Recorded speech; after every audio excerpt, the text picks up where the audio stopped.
Assalamualaikum warahmatullahi wabarakatuh. Sahabat beriman, umat Islam mengenal adanya 25 nabi dan rasul. Salah satunya yaitu Nabi Nuh alaihissalam. Nabi Nuh merupakan nabi yang keempat setelah Nabi Adam dan Nabi Idris. Menilik dari kitab Ibnu Katsir tentang kisah para nabi, Nabi Nuh merupakan keturunan Nabi Adam yang ke-9, sehingga jarak antara masa Nabi Adam dengan Nabi Nuh menurut riwayat sahih ahli sejarah Islam adalah 10 abad lamanya. Banyak kisah Nabi Nuh yang dapat diceritakan, salah satunya adalah kisah tentang Bahtera Nuh, yang merupakan kapal terbesar dan pertama yang dibuat oleh manusia. Bahtera Nuh merupakan salah satu bukti mukjizat Allah Subhanahu wa Ta'ala yang diturunkan kepada Nabi Nuh dan pengikutnya ketika terjadi malapetaka dahsyat yang menghancurkan dunia beserta isinya kecuali umat Nabi Nuh yang taat. Ketika itu, kaum Nuh merupakan kaum yang sangat tercela dan menyimpang dari jalan Allah Subhanahu wa Ta'ala. Pada mulanya, umat manusia selalu menaati para nabi sebelumnya yaitu Adam, Syits, dan Idris. Akan tetapi ketika masa Nabi Nuh, kaumnya kembali berbuat ingkar dengan meniru orang-orang terdahulu, menganggap bahwa patung adalah Tuhan, kemudian menyembah patung-patung yang dianggap sebagai Tuhan mereka. Patung-patung tersebut sebenarnya merupakan representasi orang-orang saleh yang menjadi pewaris Nabi Idris dalam menyebarkan agama Allah. Akan tetapi, kaum Nuh justru salah menilai dan memahami, dan menganggap roh Tuhan ada di dalam patung tersebut. Dan orang-orang saleh penerus Nabi Idris adalah representasi Tuhan, maka kemudian tersesatlah kaum Nabi Nuh. Awalnya, pembuatan patung tersebut hanya untuk menghormati orang-orang saleh yang bernama Wat dan Suwa, akan tetapi, seiring berjalannya waktu dan memudarnya ilmu agama, generasi kaum Nuh perlahan mulai meyakini bahwa patung tersebut pantas disembah. Hanya satu manusia yang masih memiliki pikiran dan akal sehat untuk menghentikan semua ini, yaitu Nabi Nuh. Kemudian Allah Subhanahu wa Ta'ala mengangkat Nuh sebagai nabi dan meneruskan risalah kenabian, serta ditugaskan untuk membimbing kaumnya agar meninggalkan segala bentuk kesyirikan dan membebaskan kaumnya dari belenggu iblis yang menghasut untuk terus menyembah atau mengakui patung-patung tersebut sebagai Tuhan mereka, serta kembali ke jalan yang benar dan dirahmati Allah Subhanahu wa Ta'ala. Nabi Nuh merupakan nabi yang istimewa. Oleh karena itu, salah satu dari 114 surah Al-Quran merupakan surah khusus Nabi Nuh, dengan nama surah yang sama, yakni surah Nuh. Surah Nuh merupakan surah ke-71 setelah surah Al-Ma'arij dan sebelum surah Aj-Jin. Surah ini tergolong surah Al-Makiyah yang terdiri dari 28 ayat. Kisah Nabi Nuh dimulai dengan diutusnya beliau. Sumber-sumber dari ahli sejarah yang diriwayatkan oleh para ahli sahih menyatakan bahwa Nabi Nuh memiliki nama asli Abdul Ghaffar atau Yasikur. Beliau merupakan putra dari Lamik bin Mata. Ayah Nabi Nuh merupakan putra Nabi Idris hingga Nabi Nuh merupakan keturunan Nabi Idris. Dengan kata lain, Nabi Nuh merupakan cucu dari Nabi Idris atau turunan ketiga dari Nabi Idris. Nabi Nuh hidup di dunia sangat lama, yakni selama 950 tahun. Fakta ini didapat dari salah satu surah di dalam Al-Quran, yaitu surah Al-Ankabut ayat 14 yang artinya, dan sesungguhnya kami telah mengutus Nuh kepada kaumnya, maka ia tinggal di antara mereka, 1000 tahun kurang 50 tahun. Maka mereka ditimpa banjir besar, dan mereka adalah orang-orang yang zalim. Ketika usia Nabi Nuh mencapai 480 tahun, beliau diutus menjadi rasul melalui malaikat Jibril. Malaikat Jibril menghadap Nabi Nuh dengan wajah yang sangat tampan, sehingga Nabi Nuh takjub dan lantas bertanya. Kemudian malaikat Jibril menjawab, bahwa ia adalah utusan Allah yang membawa risalah, dan menyatakan bahwa Allah mengutus Nuh untuk umatnya yang membangkang dan zalim. Perintah pengutusan Nuh sebagai nabi, tertulis pada Al-Quran surah Nuh ayat pertama yang artinya, sesungguhnya kami telah mengutus Nuh kepada kaumnya, dengan perintah, berilah kaummu peringatan sebelum datang kepadanya azab yang pedih. Ayat ini tidak hanya menyuratkan pengurusan Nabi Nuh, tetapi peringatan kepada kaumnya akan azab Allah yang amat pedih. Malaikat Jibril kemudian memakaikan sebuah baju kebesaran, yang disebut baju mujahidin, kemudian melilitkan sorban kemenangan, serta memberi Nabi Nuh ikat pinggang yang disebut Saiful Azmi, kemudian seraya memberi pesan kepadanya, berilah peringatan kepada musuh Allah yang bernama Darmashil bin Fumail bin Jij bin Kabil bin Adam. Nabi Nuh kemudian mematuhi perintah malaikat Jibril. Jika dilihat dari telusuran nama, Darmashil merupakan keturunan Nabi Adam yang keempat, sekaligus merupakan raja dan pemimpin yang zalim pada saat itu. Darmashil merupakan manusia pertama yang membuat arak dan meminumnya. Dia juga merupakan manusia pertama yang berjudi, dan membuat baju hiasan emas, di mana emas merupakan material yang tidak seharusnya digunakan oleh lelaki.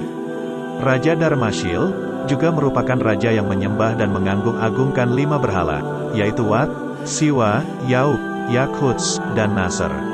Perbuatan Darmashil sudah sangat zalim dan ingkar, sehingga Allah memberikan peringatan sangat keras yang disampaikan kepada malaikat Jibril untuk diteruskan kepada Nabi Nuh, dan Nabi Nuh diutus untuk menyampaikan langsung kepada Raja Darmashil. Kisah Nabi Nuh berlanjut dengan tantangan yang dihadapi beliau. Nabi Nuh terus berdakwah kepada umatnya, khususnya kepada keluarganya yang tidak luput dari perbuatan zalim dan menyesatkan.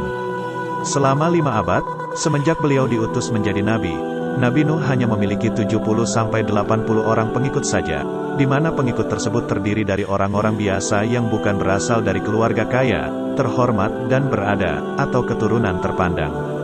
Hal ini menyebabkan kaum Nuh yang terdiri dari orang-orang terpandang dan kaya, tidak suka berdekatan bahkan bersama-sama pengikut Nuh yang miskin tersebut.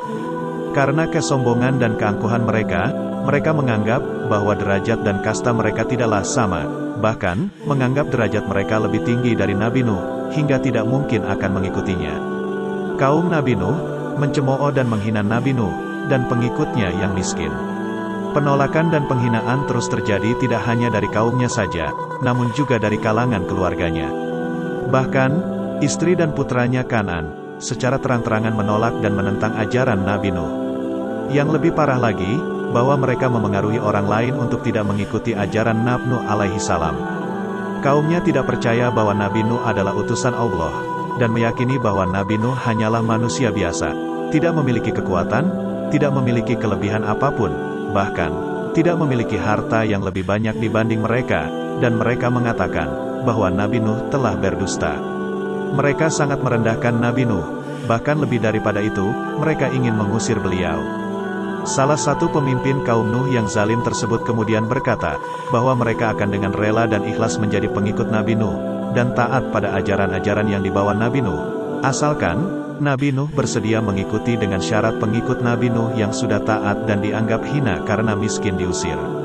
Nabi Nuh dengan tegas menolak persyaratan ini, karena tidak ingin meninggalkan umatnya. Mendengar jawaban Nabi Nuh, para pemimpin kaumnya yang zalim justru merasa kesal dan balik menantang Nabi Nuh alaihi salam. Mereka meminta Nabi Nuh segera mendatangkan azab bagi mereka, bila memang mereka telah berbuat zalim dan durhaka kepada Allah subhanahu wa ta'ala, sebagai bukti bahwa Nabi Nuh memang benar adanya merupakan utusan Allah, untuk membawa kaumnya ke jalan yang benar. Nabi Nuh kemudian merasa tidak tahu lagi cara menghadapi dan menyadarkan kaumnya, sementara beliau sudah berusaha semampunya. Sehingga, beliau memilih untuk berserah diri dan meminta petunjuk pada Allah, Tuhan semesta alam. Akhirnya, Nabi Nuh berdoa dan meminta Allah agar segera melimpahkan azab kepada kaumnya yang membangkang. Allah kemudian mendengar doa Nabi Nuh. Sebelum azab Allah yang amat pedih dan berat ditimpakan pada kaum Nuh berupa banjir bandang yang menenggelamkan dunia, Allah subhanahu wa ta'ala memberikan petunjuk sekaligus mukjizat kepada Nabi Nuh, yaitu, diperintahkannya oleh Allah subhanahu wa ta'ala untuk membangun sebuah bahtera yang sangat besar dan kuat. Bahtera yang mampu menampung pengikut dari kaum Nuh, yang taat dan beriman kepada Allah subhanahu wa ta'ala. Kisah Nabi Nuh bagian ini, memberitahu kita tentang seberapa peduli Allah subhanahu wa ta'ala kepada umatnya. Setelah mendapat petunjuk dan perintah, segera, Nabi Nuh dan kaumnya yang taat membuat bahtera. Bahtera tersebut terbuat dari kayu jati. Pembuatan bahtera tersebut memerlukan waktu yang cukup lama, yakni sekitar 40 tahun hingga bahtera tersebut dapat digunakan. Selama proses pembuatan bahtera itu, pula kesabaran Nabi Nuh terus diuji berupa cemoohan dan hinaan dari kaumnya yang zalim. Kaum Nuh yang zalim menganggap bahwa pekerjaan pembuatan bahtera tersebut merupakan pekerjaan sia-sia dan pekerjaan orang gila. Mereka menganggap tidak ada gunanya membangun bahtera di atas bukit gurun pasir yang tandus. Jangankan banjir, hujan pun tidak ada yang turun. Akan tetapi, Nabi Nuh dan pengikutnya terus membangun bahtera tanpa mempedulikan hinaan dan cemoohan kaumnya. Menurut Ibnu Abbas, seorang Taif yang memiliki pengetahuan yang amat luas menyatakan, bahwa Bahtera Nuh ini memiliki ukuran panjang seluas 1.200 hasta, atau sekitar 550 meter, dan lebar 600 hasta, atau sekitar 275 meter. Bahtera tersebut terdiri dari 3 tingkat, yakni tingkat pertama, diperuntukkan khusus untuk hewan-hewan, tingkat kedua untuk pengikut Nabi Nuh, dan tingkat ketiga untuk bangsa burung. Desain Bahtera di bagian atasnya, ditutup dengan penutup kayu, agar seluruh penumpang dan isinya nantinya aman, dan selamat ketika Allah melimpahkan azab kepada kaum Nuh yang durhaka kepada Allah Subhanahu wa Ta'ala. Dinding Bahtera dibuat sekuat mungkin untuk menahan derasnya air banjir yang akan membinasakan seluruh umat manusia yang zalim dan tidak beriman kepada Allah Subhanahu wa Ta'ala. Kemudian Nabi Nuh juga berdoa dan memohon kepada Allah Subhanahu wa Ta'ala agar nantinya, setelah azab diturunkan, Allah tidak membiarkan seorang dari kaum maupun pemimpin yang zalim tersebut selamat dan tetap tinggal di muka bumi. Nabi Nuh tidak ingin nantinya mereka yang selamat akan kembali menyebabkan banyak umat manusia yang tersesat, berbuat maksiat, dan akan lebih zalim lagi. Kemudian, setelah Bahtera Nuh selesai dibangun, Allah memerintahkan Nabi Nuh untuk bersiap-siap dan mengumpulkan umatnya, serta perbekalan selama akan terjadinya banjir. Allah memberikan tanda, berupa munculnya air dari dalam tanur, atau sebuah oven tradisional, di dapur rumah Nabi Nuh. Hingga, bila dimasukkan ke dalam logika, tidak mungkin sebuah oven dapat mengeluarkan sumber air. Maka, suatu hari ketika tanur di dalam dapur Nabi Nuh menunjukkan tanda-tanda keluarnya air, Nabi Nuh kemudian segera mempersiapkan diri dan membuka bahteranya. Nabi Nuh mengumpulkan umatnya yang beriman, untuk segera melindungi diri dan masuk ke dalam bahtera. Nabi Nuh juga membawa segala jenis binatang berpasang-pasangan, mulai dari bintang buas, burung, gajah, sapi, hingga semut. Pada hari itu pula, malaikat Jibril turun ke bumi, dan membantu Nabi Nuh mengumpulkan, serta menggiring setiap 2 binatang yang berpasangan, agar nantinya setelah azab melanda seluruh dunia dan menenggelamkan daratan beserta isinya, setiap spesies binatang tidak punah, dan bisa berkembang biak untuk generasi umat manusia selanjutnya. Peristiwa ini juga sudah dijelaskan dalam Al-Quran. Menurut beberapa riwayat, hewan yang pertama kali dinaikkan adalah sepasang burung kakatua, sedangkan hewan terakhir yang dinaikkan adalah sepasang keledai. Diceritakan pula bahwa di pundak keledai, iblis ikut bergelantungan, agar bisa masuk ke dalam bahtera Nuh, dan mengganggu umat Nabi Nuh yang taat agar tidak masuk ke dalam. Peristiwa ini sudah tertulis dalam Al-Quran Surah Hud ayat 40. Istri dan putra Nabi Nuh, Kanan tidak beriman, bahkan turut serta mencemooh bahtera Nabi Nuh, sehingga mereka tidak ikut menaiki bahtera. Hanya ada sekitar 80 orang mukmin yang masuk ke dalam bahtera. Allah Subhanahu wa Ta'ala, dengan kuasanya telah mengatur segalanya, sehingga, agar hewan ternak tidak dimangsa oleh hewan buas, Allah menurunkan demam kepada hewan buas tersebut, hingga naluri buasnya turun. Setelah semua pengikut Nabi Nuh dan hewan-hewan masuk ke dalam bahtera, lalu, pintu masuk dan seluruh pintu bahtera ditutup. Dengan kuasa Allah Subhanahu wa Ta'ala, pemilik langit dan bumi, maka turunlah air hujan dari langit, dan memerintahkan bumi mengeluarkan air dari berbagai penjuru dan celah-celah bumi. Seluruh celah bumi, seolah seperti mata air yang mengeluarkan air dengan sangat deras tanpa hentinya. Air hujan yang sangat deras terjadi, dan belum pernah terjadi selama bumi diciptakan, termasuk pula sesudahnya, sampai sekarang tidak pernah terjadi hujan deras dengan begitu hebatnya. Air lautan kemudian bergejolak, dan ombak dahsyat menerpa, serta menyapu bumi beserta isinya. Dalam sekejap saja, debit air semakin meninggi, dan terjadilah air bah yang begitu dahsyatnya yang membanjiri bumi. Seluruh permukaan bumi dipenuhi dengan air, sehingga seluruh isinya tenggelam bersama kaum Nuh yang zalim. Bumi tenggelam dalam air, sampai permukaan bumi tertinggi untuk pertama kalinya, dan tidak pernah terjadi lagi sampai saat ini. Itulah azab berupa bencana yang Allah Subhanahu wa Ta'ala kepada kaum Nabi Nuh yang sudah sangat menyimpang dari jalan Allah, dan telah berbuat musyrik kepada Allah Subhanahu wa Ta'ala. Nabi Nuh dikaruniai 4 orang putra, yakni putra tertua bernama Kanan, kemudian yang kedua bernama Yafid, Sam dan Ham. Putra tertua Nabi Nuh merupakan anak yang zalim dan durhaka kepada Nabi Nuh. Dia menyembunyikan rasa benci pada ayahnya sendiri, dan mula-mulanya berpura-pura beriman. Bahkan, dia dan ibunya yang merupakan istri Nabi Nuh, sering menghina dan mencemooh Nabi Nuh. Ketika Nabi Nuh mengumpulkan seluruh umatnya, beliau teringat akan putra tertuanya, yaitu Kanan. Beliau meminta agar Kanan naik ke bahtera bersama pengikutnya yang lain. Namun, dengan angkuhnya Kanan menolak, dan tetap pada pendiriannya, tidak ingin beriman kepada Allah.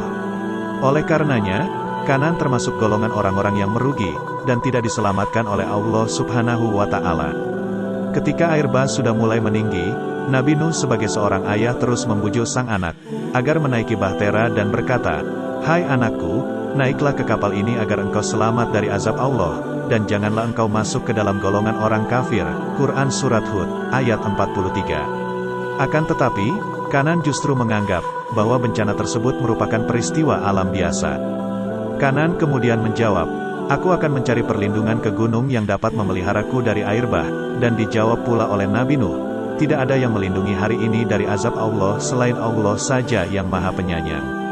Percakapan Nabi Nuh dan Kanan tersebut termuat dalam Al-Quran Surah Hud ayat 43.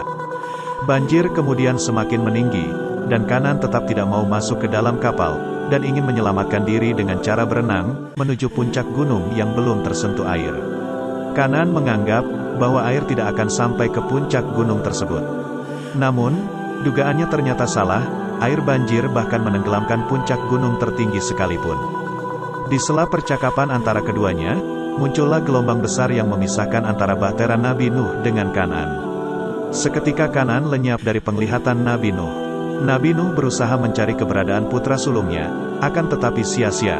Sebagai seorang ayah dan darah dagingnya, beliau sangat sedih karena putra yang amat disayanginya tenggelam oleh azab Allah. Pada saat Kanan tenggelam, Nabi Nuh sempat memohon kepada Allah agar putranya diselamatkan, karena Nabi Nuh mengingat, bahwa Allah telah menjanjikan keselamatan bagi seluruh keluarganya. Nabi Nuh kemudian bertanya-tanya, mengapa putranya tidak selamat dari azab tersebut, dan Allah menjawab bahwa putranya telah durhaka, dan bukan termasuk keluarga yang dijanjikan Allah untuk selamat. Percakapan antara Nabi Nuh dan Allah Subhanahu wa Ta'ala dimuat dalam surah Hud, yang artinya, "Ya Tuhanku, sesungguhnya anakku termasuk keluargaku, dan sesungguhnya janji engkau itulah yang benar. Dan engkau adalah hakim yang seadil-adilnya." Quran Surat Hud, ayat 45. Kemudian Allah menjawab, "Hai Nuh, sesungguhnya dia bukanlah termasuk keluargamu, yang dijanjikan akan selamat, sesungguhnya perbuatannya, perbuatan yang tidak baik. Sebab itu, janganlah kamu memohon kepadaku sesuatu yang kamu tidak mengetahui hakikatnya. Sesungguhnya, aku memperingatkan kepadamu, supaya kamu jangan termasuk orang-orang yang tidak berpengetahuan." Quran Surat Hud, ayat 46. Nabi Nuh kemudian menyadari kesalahannya, dan segera memohon pengampunan kepada Allah Subhanahu wa Ta'ala. Nabi Nuh kemudian mengikhlaskan kepergian putra dan istrinya yang zalim, serta seluruh umatnya yang tidak percaya padanya, dan lebih memilih menyembah berhala yang merupakan perbuatan musyrik, yang sangat tidak disukai Allah Subhanahu wa Ta'ala. Subhanallah, semoga dosa-dosa mereka diampuni Allah Subhanahu wa Ta'ala. Sementara Allah menenggelamkan seluruh permukaan bumi dari manusia, pohon, bahkan, sampai melebihi puncak gunung, Allah Subhanahu wa Ta'ala memberikan perlindungan, dan memelihara bahtera Nuh, yang berlayar selama 150 hari di lautan tanpa batas, sampai air banjir reda bersama umat mukmin yang beriman di dalamnya. Kapal terus berlayar hingga kaum Nuh yang zalim tidak tersisa. Setelah seluruh kaum Nuh yang zalim tenggelam, kemudian Allah memerintahkan bumi menghisap seluruh air, dan memerintahkan langit menghentikan hujan deras, yang begitu dahsyat tersebut. Maka, surutlah air bah yang telah menenggelamkan bumi, dan tidak menyisakan satupun kaum Nuh yang zalim, selamat dari satu-satunya bencana terbesar dan terdahsyat yang pernah terjadi di bumi Allah. Setelah air banjir surut, bahtera Nabi Nuh kemudian terdampar di Gunung Judi. Di sanalah pengikut Nabi Nuh beristirahat, dan memulai kehidupan baru yang damai dan bertakwa kepada Allah Subhanahu wa Ta'ala. Banyak perselisihan pendapat yang terjadi mengenai letak Gunung Judi, karena beberapa sumber menyatakan bahwa Gunung Judi yang dimaksud berada di Armenia, ada yang mengatakan di Irak atau di Turki. Setelah bahtera mendarat, keluarlah Nabi Nuh beserta ketiga putranya yang bertakwa, dan seluruh pengikutnya yang berjumlah 80 orang. Kemudian, turun juga hewan-hewan yang selamat. Di gunung inilah terjadi kehidupan baru dengan seluruh umat yang taat, dan beriman kepada Allah serta jauh dari perbuatan tercela, musyrik, dan durhaka kepada Allah Subhanahu wa Ta'ala. Menurut riwayat, dikisahkan bahwa seluruh pengikut Nabi Nuh yang selamat dalam bahtera Nuh tersebut akan wafat dan tidak menyisakan keturunan satupun. Hanya putra-putra Nabi Nuh, yakni Yafit, Sam, dan Ham yang memiliki keturunan. Hingga didapatkan kesimpulan bahwa seluruh umat manusia di muka bumi sekarang ini merupakan keturunan anak Nabi Nuh yang terbagi menjadi 3 turunan. Yafit melahirkan keturunan bangsa Rum, Romawi, dan kini berkembang pesat menjadi bangsa Eropa. Sam dan keturunannya, yang merupakan asal-usul lahirnya bangsa Arab, yang kini mendiami wilayah Arab dan Timur Tengah di benua Asia Barat. Serta, putra terakhir, yaitu Ham, menghasilkan keturunan bangsa Habasyah, yang kini merupakan keturunan bangsa Afrika, yang mendiami wilayah benua Afrika. Wallahu alam bisawab. Terima kasih sudah menonton. Jangan lupa like, comment, subscribe, dan nyalakan tombol notifikasinya agar tidak ketinggalan video-video menarik lainnya. Wassalamualaikum warahmatullahi wabarakatuh.